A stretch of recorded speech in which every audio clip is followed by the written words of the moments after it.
everyone and welcome! In collaboration with Riot, I was able to have an early look at a new story called Confessions of a Broken Blade. This allowed me to work on the story before it was even released. And now I am able to bring it to you as fresh as humanly possible. The story is about the two characters we talked about last time. And because I know how popular they are, let's dive right into Confessions of a Broken Blade by Ariel Lawrence. Chapter 1. The knife edge of the plow cut through the rough topsoil, turning the underbelly of winter toward the spring sky. Riven walked a small field behind the ox-driven rig. Her focus caught between steadying the wide set handles and the foreign words she clumsily held in her mouth. Emai, fire, savasa, anar. Each step filled the air with the loamy scent of newly awakened earth. Riven gripped the wood tightly as she walked. Over the last few days, the core's handles had roused dormant colossus and fleeting memories. Riven bit her lip, shaking off the thought, continuing with the work at hand. Mother, father, sister, brother. The thin ripped ox flicked an ear as it pulled, the plow kicking up clods and small rocks. They struck Riven, but she paid them no mind. She wore a rough woven shirt, the dirt-speckled sleeves rolled up into thick bands. Pants of the same material had been dyed an earthen yellow. Their cuffed edges would now be too short on the man they had been made for. But on her, they brushed her bare ankles and the tops of her simple mud-caked shoes. Emai, fire, savasa, anar. Riven continued the mantra, memorizing the words. Erzai, sun, Dieda. Without slowing her pace, she whipped a strand of sweat-soaked hair from her eyebrow with her sleeve. Her arms were well muscled and still easily held the plow one-handed. The farmer had gone up to their house for a skin of water and their lunch. The old man said that she could stop and wait at the threshold of the shaded forest that bordered the tract, but Riven had insisted on finishing. A fresh breeze caught the damp at the back of her neck and she looked around. The Noxian Empire had tried bending Ionia to its will. When Ionia wouldn't kneel, Noxus had tried to break it. Riven continued her meditative pace behind the plow. For all the Empire's strength, spring would still come to this land. It had been more than a year since Noxus had been driven out, and the greys and browns of rain and mud were finally giving way to shots of green. The air itself seemed to hold new beginnings. Riven sighed as her hair's bluntly cut edges brushed her chin. Dieda, daughter. She began her invocation again, determined. She gripped the wood handles again with both hands. Emai, fire. That's fire. A voice called out from the shadows of the forest. Riven stopped suddenly. The plow handles lurched in her hands as the bony ox was brought up short by the leather reins. The plow kicked hard into a tough clod of dirt and gave a metal twang as a stone caught on the cutting edge. The voice did not belong to the old man. Riven tried to ease her breathing by exhaling slowly through her lips. There was one voice, but there could be more coming for her. She fought the years of training that urged her to take a defensive stance. Instead, she stilled her body, facing the plow and beast before her. Riven felt too light. She held on tightly now to the plow's wooden handles. There should have been a weight that anchored her, grounded her at her side. Instead, she could hardly feel the small knife on her right hip. The short-hooked blade was good for cutting dew apples and stubborn vegetation. Nothing more. The word is fa'ir. The speaker revealed himself at the edge of the field, where the farmland met a band of thick amber pines. There is a break in the middle, the man said, stepping forward. A wild mane of dark hair was pulled back of his face. A woven mantle was tucked around his shoulders. Riven noticed that it did not completely cover the metal pauldron on his left shoulder, nor the unsheathed blade at his side. He was a warrior class, but did not serve one house or precinct. He was a wanderer. Dangerous, she decided. Fa'ir, he pronounced again. Riven did not speak, not for the lack of words, but because of the accent she knew they would carry. She moved around the plow, putting it between her and the well-spoken stranger. She tucked a strand of hair behind her ear and bent to examine the plow's blade, feigning interest in the stones she had struck. Meant to cut through sod and clay, the blade would be more useful than the field knife. She had watched the old man fix it to the wooden body that morning. and knew how to release it. I don't remember seeing you in the village when I was here last, but I have been away a while, the man said. His voice held the indifferent roughness of a long-time lift on the road. The ever-present insect hum became louder as Riven refused to fill the silence between them. I've heard that the magistrates are being called to hear new evidence in the case of Elder Soma's death, the man continued. Riven ignored him and petted the patient ox. She ran her fingers along the leather straps as someone who was familiar with trapping horses and farm animals, batting away a net from the ox's big dark eyes. Then again, if you are new to this land, perhaps you know little of the murder. She looked up at the word, meeting the stranger's gaze, the innocent beast between them. A scar stretched across the bridge of the man's nose. Riven wondered if the one who left that mark still lived. There was hardness in the stranger's eyes, but under that, curiosity. Riven felt the ground tremble through the soles of her thin leather shoes. There was a sound of rolling thunder, but there were no clouds in the sky. Someone's coming, the man said with a smile. Riven looked over her shoulder at the hill that led to the old man's farmhouse. 6 armed riders crested the little ridge and marched their mounts down to the small harrowed field. There she is, one of them said, his accent thick, and Riven struggled to parse the nouns of language she had been trying so hard to learn. But is she alone? Another asked, squinting at the shadows between the trees. A quick breeze wrapped around the plow and Riven, sliding back into the shadows of the forest. Riven looked to where the stranger once stood, but he was gone, and the approaching riders left no time to wonder. A ghost, maybe, the leader said, laughing at his men. Someone she cut down coming back for revenge. The riders spurred their horses into a trot, circling Riven and crushing the even trenches she had dug that morning. The leader carried a rigid bundle wrapped in cloth over the back of his mount. Riven's eyes followed that horse as the others moved around her, their hoofs compacting the loose earth back into cold, hard clay. She gave the plow blade a final glance. 2 riders carried crossbows. She would be taken down before she reached even one of them. Her fingers itched to touch the potential weapon, but her mind begged them to be still. Tightness quickened in her muscles. A body long trained to fight would not surrender so easily to peace. A deafening rush of blood began to pour in her ears. You will die, it roared, but so will they. Riven's fingers began to reach for the plow blade. Leave her be! The voice of the farmer's wife was strong from calling in errant cows, and it rang over the field, breaking Riven from her self-destructive urge. Asha, hurry! You must do something!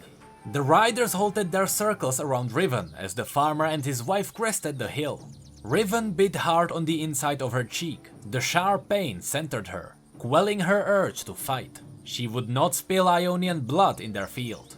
I told you to stay in your house until we were done, the leader said to them.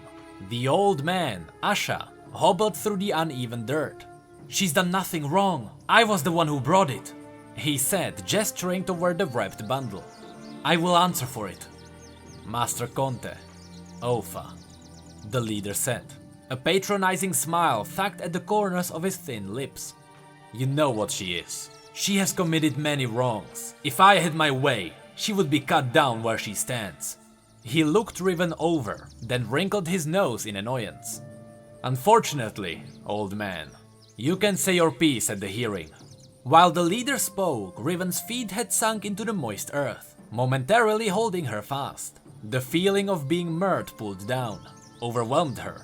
Her pulse quickened to a shallow beat, and a cold sweat slipped between her shoulders as she struggled to pull free. Her mind was enveloped by different time, a different field. There the horses snorted, their hoofs trampling blood-soaked dirt. Riven shut her eyes before more remembered horrors could bury her. She inhaled deeply. A spring rain floods this ground, not the dead, she told herself. When I open my eyes, there will be only the living. When she opened her eyes, the field was a field, freshly turned and not an open grave.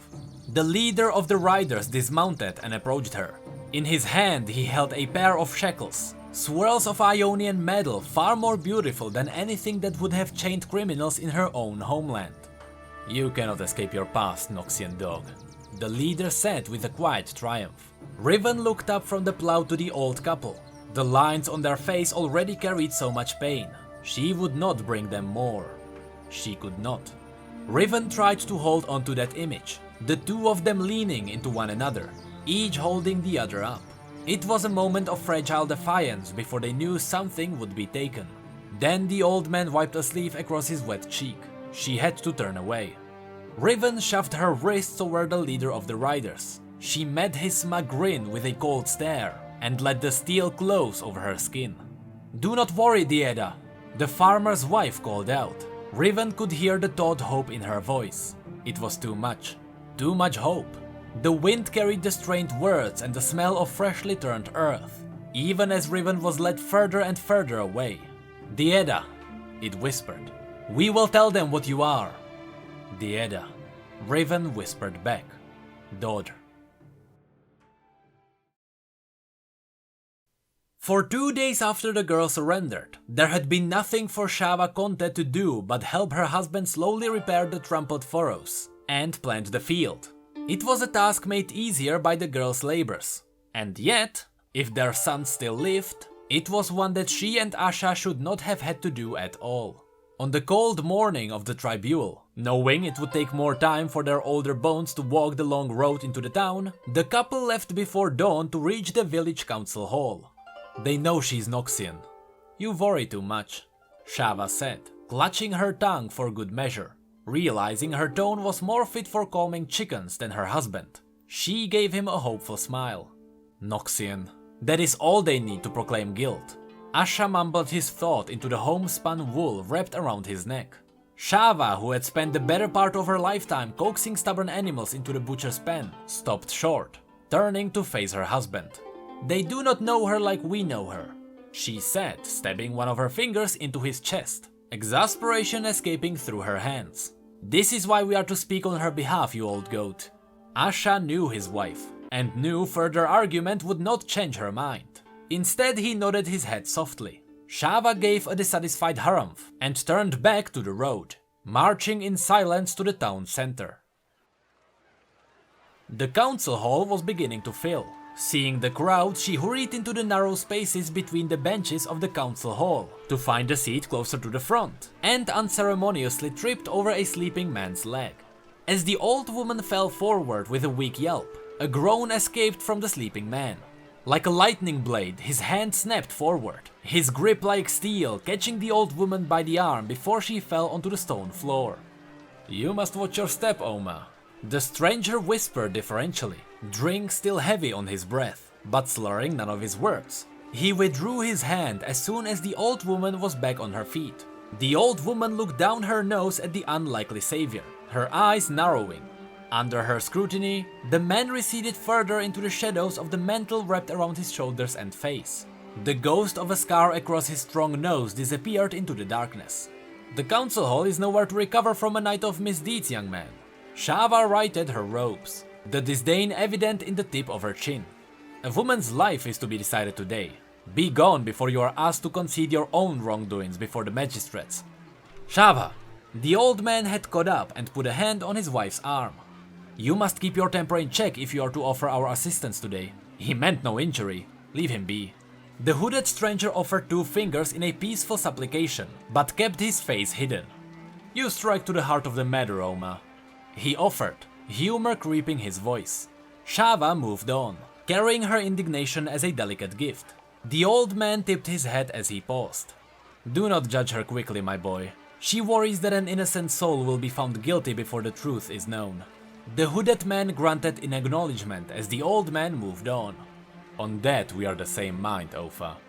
The old man glanced back at the strange hushed words. The seat was empty, save the ghost of a breeze that rustled the ropes of a nearby couple deep in conversation. The hooded stranger was already receding into the far shadows of the council hall. Shava chose a seat at the front of the gathered crowd. The smooth swirls of the wooden branch should have been comfortable. They had been shaped by woodweavers to promote balance and harmonic discussions of civic duty. But the old woman could not find a comfortable position. She glanced at her husband, who was now settled patiently on a creaky stool, waiting to be called. Beside Asha, a bailiff stood and picked his teeth with a sliver of wood. The old woman recognized the bailiff as Melker, leader of the riders that had come for Riven. She glared at him, but Melkor took no notice. He was watching the doors at the back of the room. When they opened and closed behind 3 darkly robed figures, he straightened quickly, tossing aside the bit of wood in his mouth. The magistrates, their smooth vestmen sitting behind them as they took their place at the head table, looked out at the crowded hall. The noise in the great room dropped to an uneven silence. One of the 3, a tall, slim woman with a falcon nose, stood solemnly. This tribunal had been called to take new attestations in the matter of Elder Soma's death. A hum of murmurs, like 100 locusts, began to build from somewhere in the middle of the crush of people. Some had heard of the new evidence the judge spoke, but most had gathered at the rumor there was a Noxian in their midst. But rumors didn't change what they all knew. Elder Soma's death was no mystery. The wind technique, the magic that scoured the meditation hall, was all the evidence that was necessary. Only one besides Soma himself could have executed such a maneuver. A wound, unevenly healed, opened. The hive mind of the crowd coalesced in a moment of communal pain. If the elder had not fallen, they shouted to each other, the village would not have taken such heavy casualties. Shortly after the murder, half of a Noxian warband had slaughtered many on their way to Navori. So many sons and daughters had been lost in the Noxian engagement. An engagement that swelled in the distressing imbalance of Soma's death. Worse yet, the village laid the blame on one of their own. The Thrum found a clear voice. "We already know who murdered Elder Soma." Shava spoke through the weathered lips. "It was the traitor, Yasuo." The crowd nodded and a biting agreement rippled through the mob. "Who knew Elder Soma's wind techniques?" "Yasuo," Shava added. "And now Yon has not returned from the pursuit of his unforgivable brother. Most likely the coward is responsible for that as well." The crowd's gnashing grew again, this time crying out for Yasuo's blood. Shava settled more easily on the bench, satisfied that the question of guilt had been pointed back at the correct person. The falcon-nosed judge came from a long line of woodweavers, once famed for being able to untwist and straighten even the heaviest burls. She lifted a perfectly round sphere of hard-worn chestnut and brought it down definitively against its jet-black cradle. The sharp sound wedged the crowd into silence and order returned to the hall. "This court seeks knowledge and enlightenment about the facts of Elder Soma's death," the judge said. "Do you wish to stand in the way of enlightenment, mistress?" The old woman looked to her husband and felt heat rise in the skin of her cheeks. "Conte, Shava Conte," she said much less boldly. She dipped her head. The old man on the stool watched her and mopped the sheen of sweat from his own balding crown. "As I was saying, we are here to take in new evidence."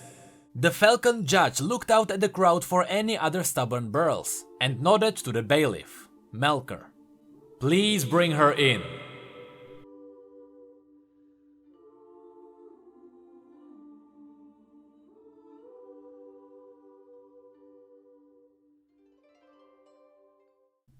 And that was the first chapter of Confessions of a Broken Blade, by Ariel Lawrence. The story is only beginning, and Riven's trial is ahead. To see the outcome, I'll see you tomorrow for the second chapter of Confessions of a Broken Blade. But outside of that, that's it for this video. If you enjoyed it, feel free to like it and subscribe for more lore and news. Our social media, merch and P.O.Box will be in the description. Of course, massive shout out to our patrons for going the extra mile, you guys are amazing. And with that, thank you all so much for being here and for your support, you know I really appreciate it. And as always, thank you come again.